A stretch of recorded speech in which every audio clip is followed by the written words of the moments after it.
ఇంతకుముందు క్లారిటీగా చెప్పలేదని చాలా క్లియర్గా అర్థమైపోయింది. మీకు ఏమైనా ఇన్సల్ట్స్ అయ్యాయా అంటే డెఫినెట్గా మీరు దాస్తున్నారు ఏదో. దాచట్లేదు, ఇందాక మీరు అడిగిన తర్వాత గుర్తొచ్చింది. జరిగాయండి, కాకపోతే నాకే తెలియలేదు కొన్ని ఇన్సల్ట్స్ అని. లైక్ ఊహలు గుసగుసలాడే సినిమా టేక్ ఆఫ్ అవుతున్నప్పుడు అదే ప్రొడక్షన్ హౌస్లో ఇంకో సినిమా టేక్ ఆఫ్ అవ్వబోతుంది.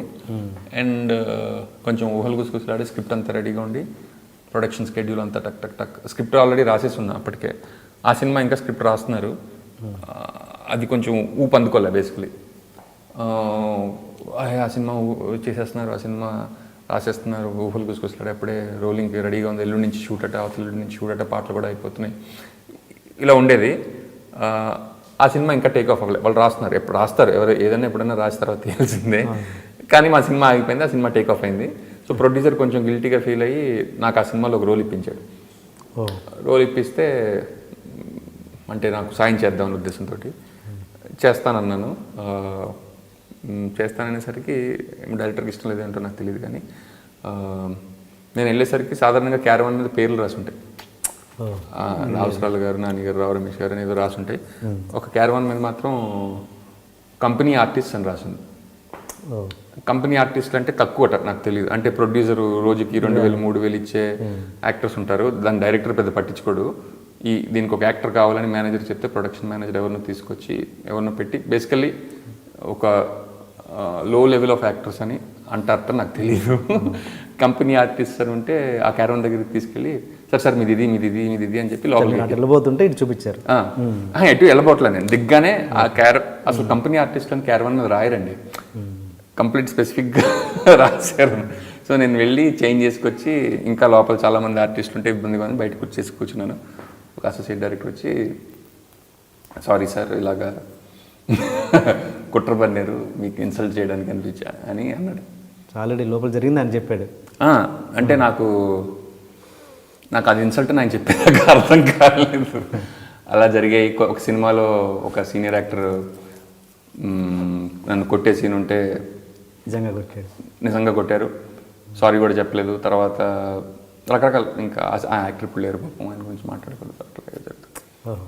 నిజంగా కొట్టి అంటే ఒక కర్రతో కొట్టాలి, సెట్ డైరెక్టర్ కర్ర చేయించ నాకు ఇప్పుడే చెప్పారు సార్ ఈ కర్ర కొంచెం మెల్లిగా కొట్టారు సార్ అని.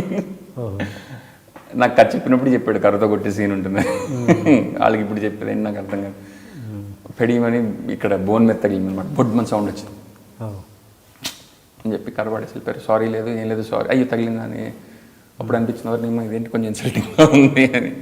మళ్ళీ వంశీ గారు చెప్పేది కొంచెం అర్థం కాదు, కొంచెం లెఫ్ట్కి వచ్చి రైట్ రా నేర్చుకున్న సిగ్గులేదు అని ఇలా మాట్లాడుతుంటారు ఆయన మాట్లాడింది శ్రీనివాస్ గారు, ఇది అమెరికాలో అక్కడ చదువుకుంటే రాదండి, టాలెంట్ ఉండాలి, తెలివి ఉండాలి, నేర్చుకోండి అని ఇలా మాట్లాడుతుండేవారు. ఏంటి అప్పుడు మీ రియాక్షన్ ఏంటి? కన్నీళ్ళు వచ్చాయా లేకపోతే ఏంటి?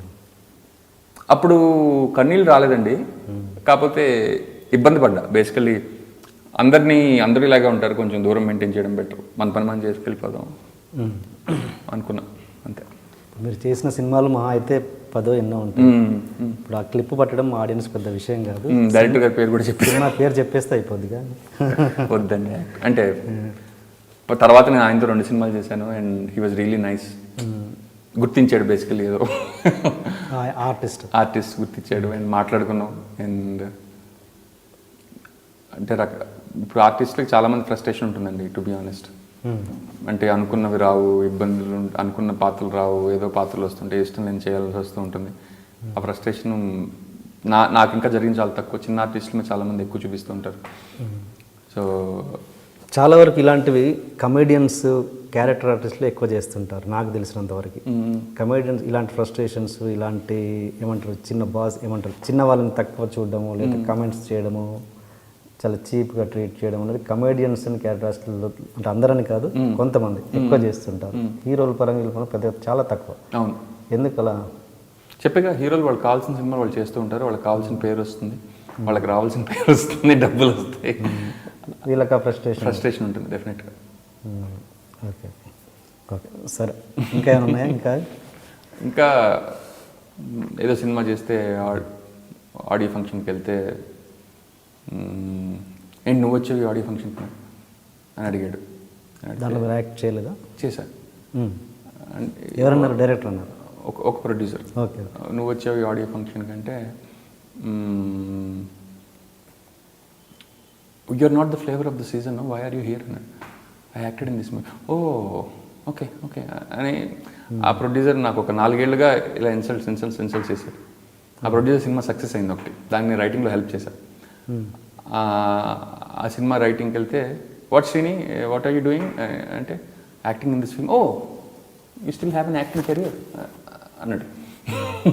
అయిపోయింది. అదంతా అయిపోయిన తర్వాత ఒక ఫంక్షన్లో ఎక్కడో కలిస్తే కొంచెం మద్యం సేవించి ఒక 20 నిమిషాలు ఇంకా తట్టుకోలేదు. 20 నిమిషాల తర్వాత ఈ నెలగన ఆపేయాలని చెప్పి అప్పుడు అక్కడ టేబుల్ మీద ఏదో ఉంటే అది పగలగొట్టేసి 2 కోట్లు ఉన్నవాడు ఎవడైనా ప్రొడ్యూసరే, 2 కోట్లు ఉన్నవాడు ఎవరైనా ప్రొడ్యూసరే, అండ్ సందులో ఇద్దరికి 2 కోట్లు ఉంటాయి. అతనికి కావాల్సిన స్క్రిప్ట్ నేను అమ్మలేదని అతనికి కోపం అనమాట. బేసికలీ నాకెంతో 1,00,000 ఎంతో ఇచ్చి స్క్రిప్ట్ కొనుక్కోవాలని ప్రయత్నించాడు, నేను ఇవ్వాల. సో దాన్ని బట్టి తిట్టడం మళ్ళీ వీటికి అసలు బుర్ర లేదు అది ఇది అని అన్ను మొదలు పెడితే అప్పుడు సరే నువ్వు ఎవరితో అన్న సినిమా తీసుకో, నేను 2 కోట్లు ఉన్నవాడిని ఎవరినైనా పెట్టి నేను సినిమా చూద్దాం, ఎవరు మంచి సినిమా తీస్తారో చూద్దాం అని చెప్పి వచ్చేసారు. That was the last aspect. ఎందుకు మరి దీన్ని కసి అంటారుగా మీరు? ఇంతమంది కసి లేదు, కసి కాదు, అది నిజం. నీకు పాయింట్ ప్రూవ్ చేయాలని కాదు, నిజంగా ఎవరితో నా సినిమా తీసుకోమనండి, నేను నిజంగా ఎవరినైనా తెచ్చుకుంటాను.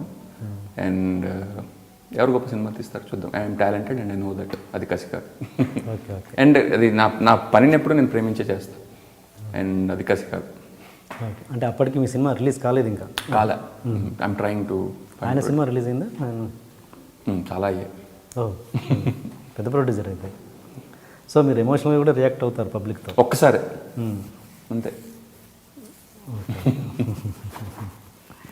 ఇంకా ఆర్టిస్టులతో, హీరోలతో, హీరోయిన్స్ తోటి ఏం కాదు.